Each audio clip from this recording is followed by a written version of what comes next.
sekali saya akan menerangkan tentang pengenalan laras sastra.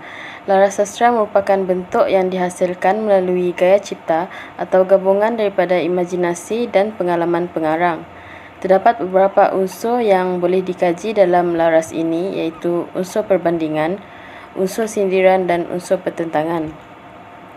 Menurut Kamaluddin Haji Hussein 1955, keanekaragaman bentuk, gaya, kejelasan dan kesatuan merupakan aspek yang penting dan perlu wujud ketika penutur menggunakan laras kreatif untuk berkomunikasi. Seterusnya ialah kaedah kajian. Semasa kajian ini dilaksanakan, pengaji telah menggunakan beberapa teks sastra melalui beberapa laman sesawang di internet sebagai sumber untuk mendapatkan hasil dapatan kajian. Antara laman sesawang yang telah digunakan untuk mendapatkan 20 teks sastra ialah Jendela DBP dan ada juga laman sesawang yang lain. Assalamualaikum dan salam sejahtera. Sebelum saya memulakan bicara, saya ingin memperkenalkan diri saya. Saya Nurul Qurratu Aini binti Abdullah Zamandi dengan nombor matrik 100689. Berdasarkan cerpen Kenapa Ringo Mencipta Lagu Octopus Garden, unsur yang ditemui ialah yang pertama, unsur pembandingan. Gaya bahasa yang ditemui ialah metonomi. Contohnya, ayat senyuman sinipis dan mata yang sedih merujuk kepada hubungan rapat dengan keadaan seseorang itu hanya tersenyum dalam keadaan yang pilu dan matanya yang hendak mengeluarkan air mata atau hendak menangis. Yang kedua pula ialah unsur sindiran. Gaya bahasa yang ditemui ialah sinisme. Contohnya, terdapat perkataan kesat iaitu bangsat dalam ayat Mik kakikan ketiga-tiga bangsat itu cukup-cukup sampai mereka terperosok di penjuru waru.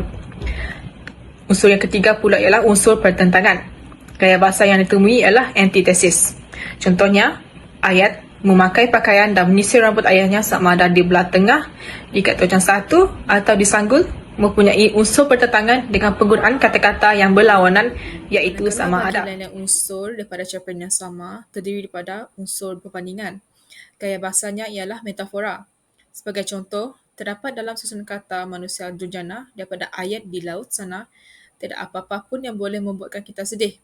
Kita hidup aman damai tanpa manusia durjana, yang jelas menampilkan perbandingan secara terus atau langsung, yang terdiri daripada binaan perkataan konkret dengan perkataan abstrak. Seterusnya ialah unsur perbandingan. Gaya bahasanya ialah simile.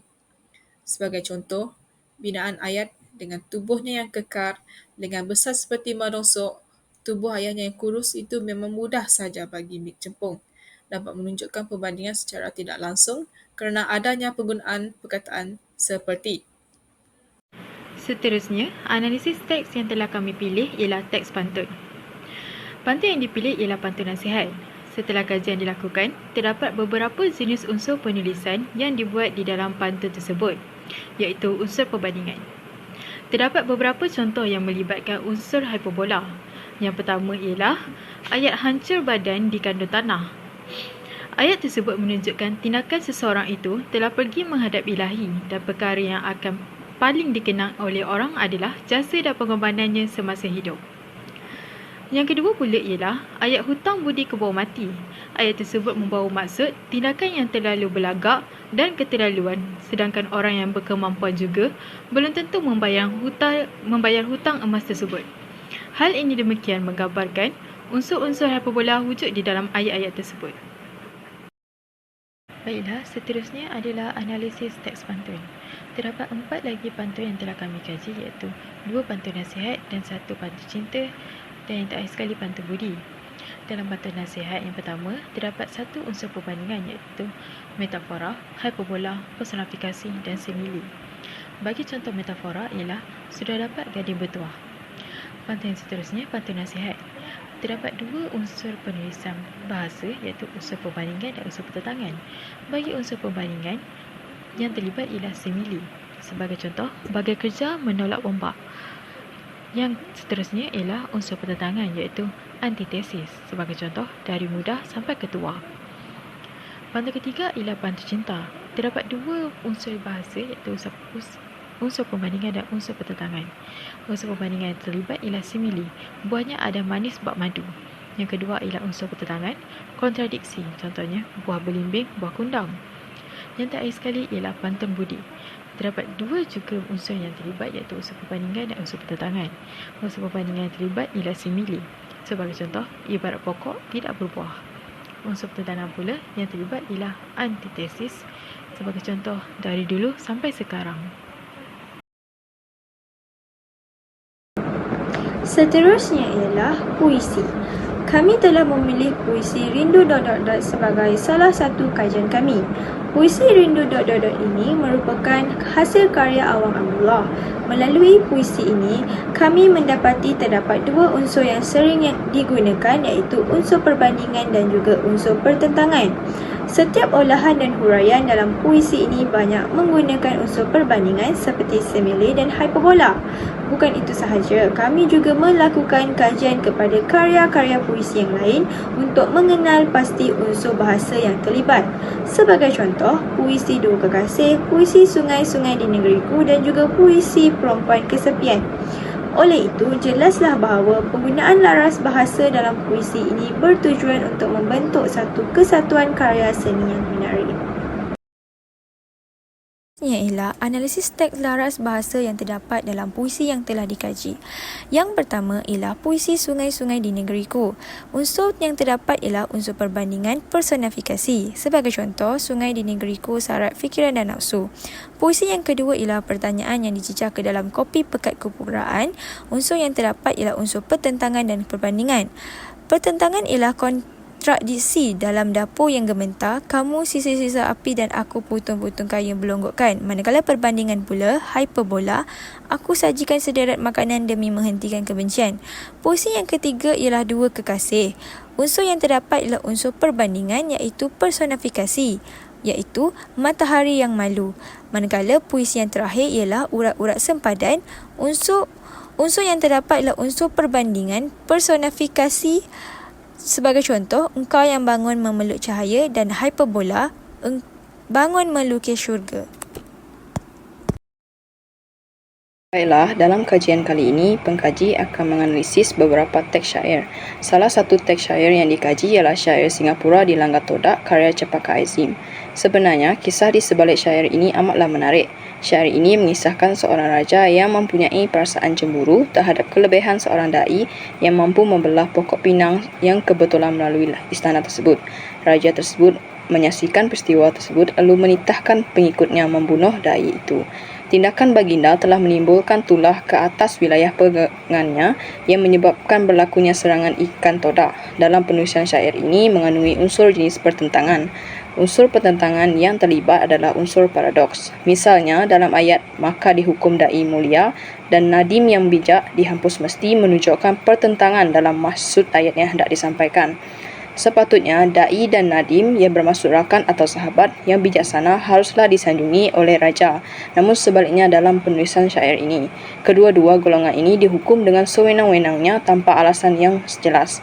Pengkaji turut mengkaji teks syair yang lain, iaitu seperti syair Pesan Ibu, syair Pesanan Ayahanda, syair Burung Nuri dan syair Tengku Joh. Rumusan ringkas yang dapat dilakukan oleh pengkaji ialah ketika mengkaji analisis teks syair ini adalah kebanyakan unsur yang menguasai keseluruhan analisis teks syair ini adalah unsur yang melibatkan unsur perbandingan dan unsur pertentangan.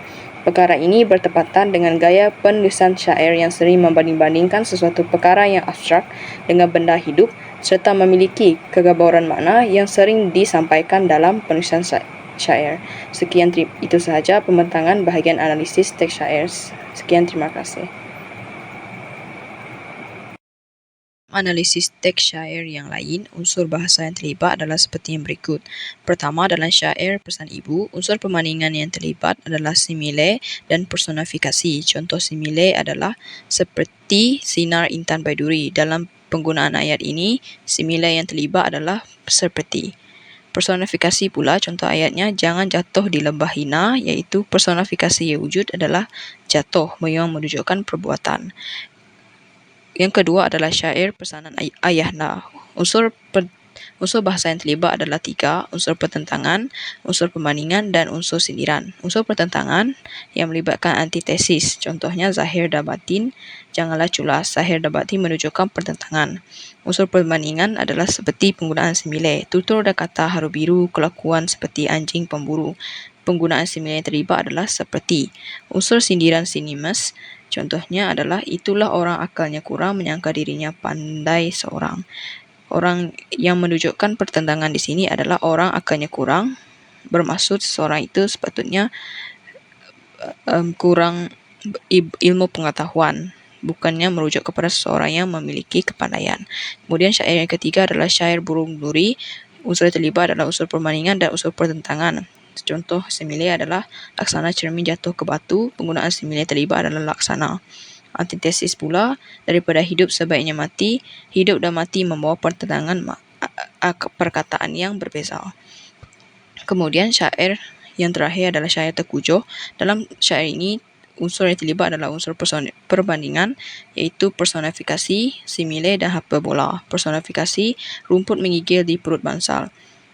Perbuatan menggigil diberikan sifat kepada rumput, sedangkan rumput adalah benda yang bukan hidup, benda yang tidak bernyawa. Kemudian simile, hujan bak pisau mengakhiri siang. Penggunaan simile yang terlibat adalah bak.